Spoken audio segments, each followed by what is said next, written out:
Guys, it was a massive, massive night on Thursday night, the Mega Investor Night. Over 100 people turned up, and we're going to take you through exactly what we spoke about, the most commonly asked questions in our business that we get asked all day, every day. Stay tuned.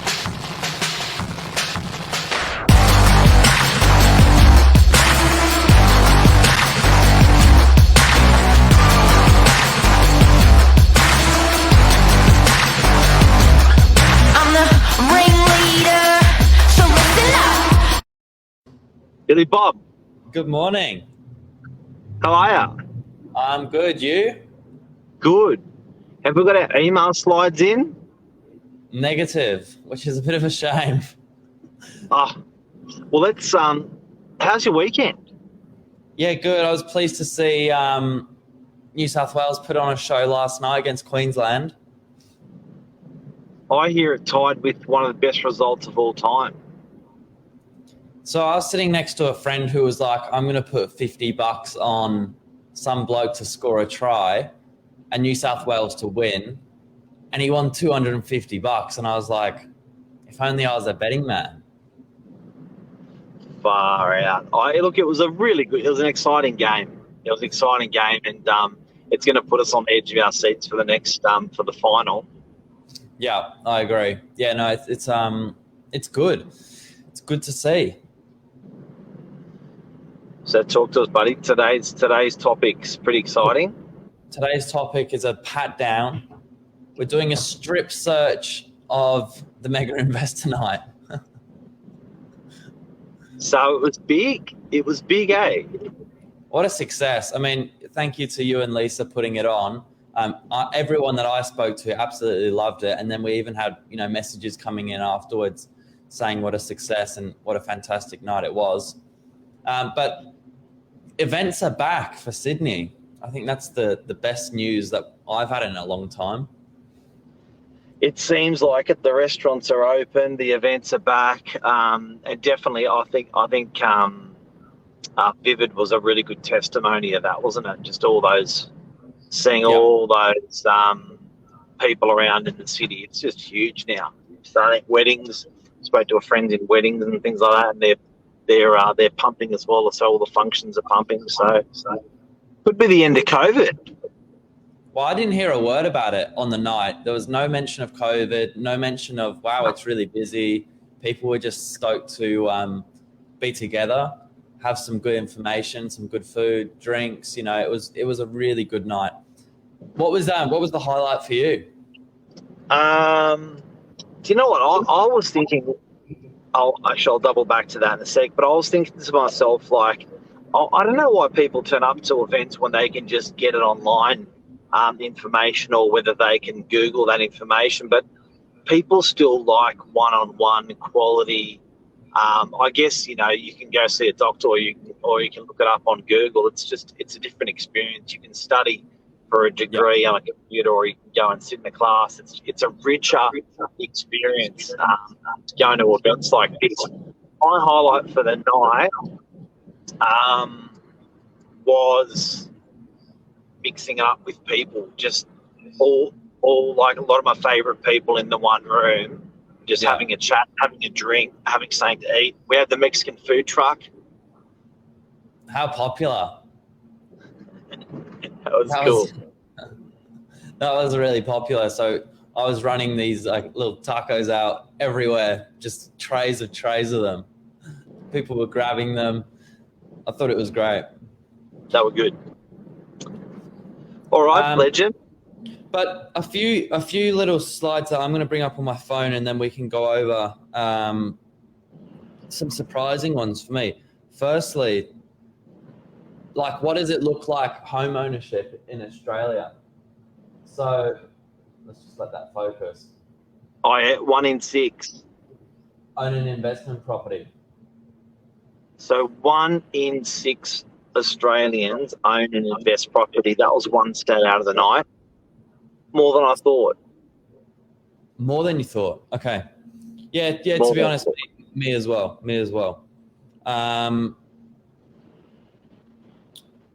1 in 50 own 2 investment properties.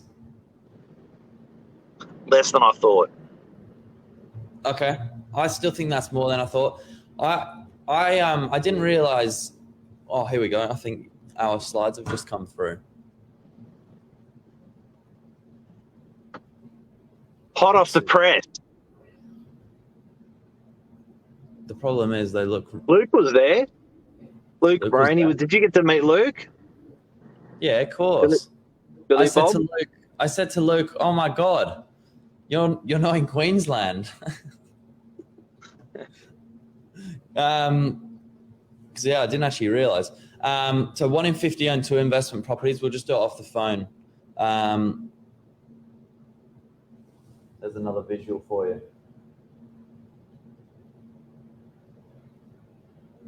Yeah, 1 in 500 own how many investment properties? 4. 4. So if you've got 4 investment properties, you're doing quite well at that stage. You're a bit of a unicorn. Yeah, that's You're big. a bit of a, yeah. But like I was saying on the night, it's also balancing lifestyle as well. I think, you don't, chasing money and not having kids, not getting married and not sharing lives, good food and experiences is no fun either. So it's sort of everyone's got a different balance of investment properties, enjoying themselves, family, that sort of stuff. So it's an interesting juggle. Another key point I took away from the night was active income versus passive income. Yeah. Balancing the two. That's something like, everyone's trying to master, right? As they go through life. Yes, and I think as when you're young, your active income is pretty much the only income. And as you get older, then you balance the active income and the passive income. And as you're old, then I think you rely on your passive income a lot more. And that passive income would be you've paid off that investment property and you've got that rent coming in for the rest of your life. That's passive. Active would be 40, 50, 100 hours a week, working like a dog. Well, I think that puts it into a bit of a visual for you. Yeah. So that's where it starts off, identifying what stage of your investor lifestyle you're in. So you start off on that front part. What's that front part say if you push in a little bit more, Billy Bob? That's the accumulation stage. Okay. So there you go. Younger investors have a long time until retirement. Say it again. Younger investors have a long time until retirement that can afford make it a bit riskier growth orientated investment decisions. So that's your accumulation stage, 20 to 35. When you start accumulating wealth, then you move over to your next stage in life. So if you just tuned in, this is what we're talking about. What we're doing a bit of a what do you call it? A pat down from the investor night that we did. Preparation stage. Morning, Michelle. Preparation stage. That's preparing to retire. It's a 25-year period. And what does that say on that? Investors in their peak earning years will have a greater capacity to save and invest. Yep. So you're at your absolute peak earnings, and that's a few. And I think the kids are a little bit older, and that's when you're banking it, and investing in property and investing in passive income with your active income. And then next one. Retirement stage. That's not you yet, is it, Mark? Yeah, screw you, Billy. So this is the part where you decide you just don't want to work that hard. You just, you want to play with you. This is I want to play with my grandkids and keep working, but I don't want to just work stage. Yeah. But I love. You haven't even started on any of those 3. It's true. Yeah, you were on the bottom of that under 20. What's the under 20s? Just living life carefree. Yeah, probably just at like functions like Thursday night, just drinking too much and going missing. Yeah, causing havoc. Yeah. Yeah. Which wasn't you, but it was one of your guests. Yeah, it's true. Absolute havoc. We talked a little bit about stamp duty, the changes there, interest rates, whether it's still a good time to be buying. I liked this little infographic that was, help put things into perspective for everyone in the room. I'm a big fan of this. Yeah. Tell us about it, Billy Bob. Well, I was going to say, you gave a really nice snapshot. I was wondering if you wanted to do the same again. All right. So in that last half of the graph, you've got 3 booms. Those booms were property booms where there was tremendous capital growth in a really short period. And the reason I wanted to illustrate those booms is because I also wanted to illustrate the busts.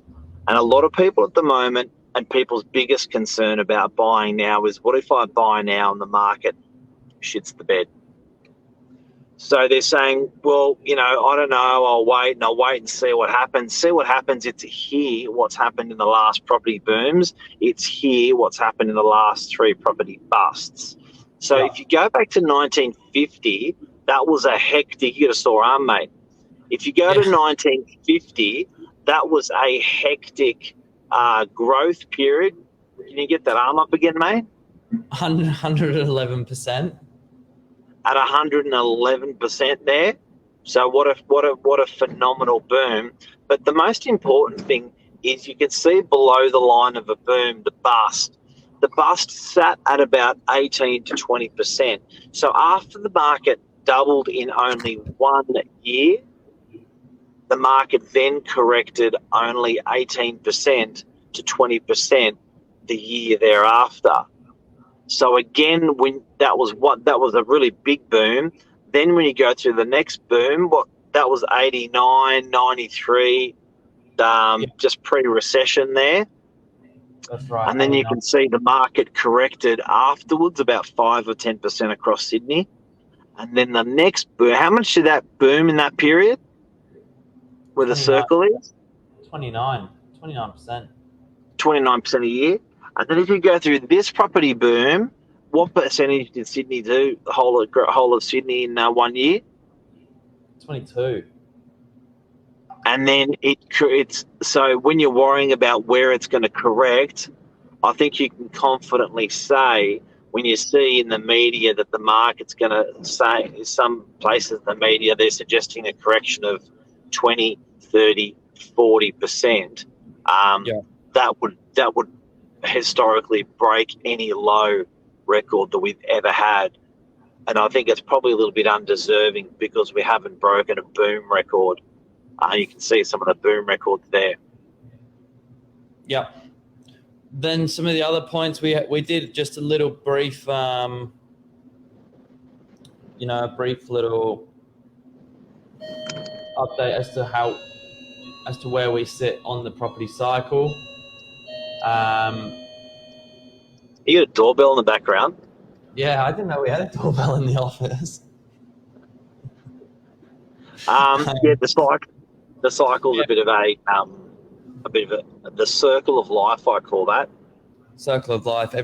You were saying 10 years is your average. Sometimes it can be 14 years. Sometimes it can be 7 years, but it's always the same circle. Yep. Yeah. Employment, inflation, But yeah, there was a lot of info in there. It was all recorded on Novak Live Facebook. So if you did miss it, you can watch it back. We've also got some slides available in much more detail, which you can have a look over, which are on the website as well. But yeah, cracking night. I think it's awesome that events are back.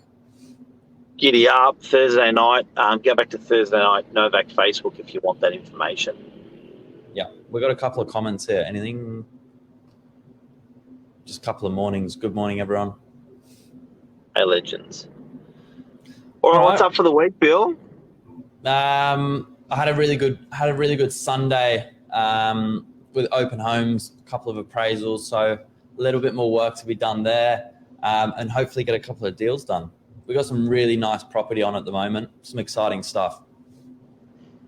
And by the way, I've now named, after 20 years, I've now crowned a new best restaurant in Australia for Mark Novak.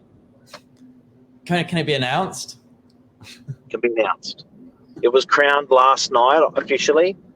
My last favourite restaurant for the last 20 years, 25 years, was Ashmore's Steak and Seafood in Queensland. Ashmore's Steak and Seafood. It's a 1,000-seater restaurant, and it's a cracker. Big Greek restaurant, but they did like Aussie sort of steak and seafood. I'm going to roll the drums, Mark. Drum roll. Yeah, what was that? Roll the drum. Yeah, hit What's again. the new one? What's the new one? The new one is...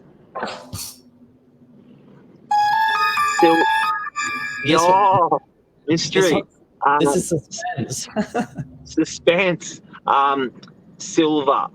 Silva in Petersham. And it does world famous chicken, yeah? It's a chicken shop, but when we got there, we sat down within a minute. It came out garlic prawns in the pot. Nice. Yeah. Garlic bread. Then came out octopus. Then came out a big skewer with beef. Then came out lamb cutlets. Then came out chicken from the chicken place with his bread. Then came out proper chips, round chips, hot potato. But So they look like chicken, Smith's crisps, but they were thicker. Beautiful. Yeah. It's worth a try. So Silver's. I think it's a Portuguese chicken shop. It's right next to Frango's, which is an iconic shop in Petersham. If you're the best, that's the Mark Novak #1 restaurant in Australia, taking the title after 20, 25 years of my last restaurant. This is my one. That's huge. But it does much more than chicken. It's the best. All right, that's everyone. Well, that's it, buddy. Thank you. Thank you as always. Good start to Have the a week. great, Blue skies. have a great week. Blue skies. Awesome. See you later. Love ya. See ya. Bye.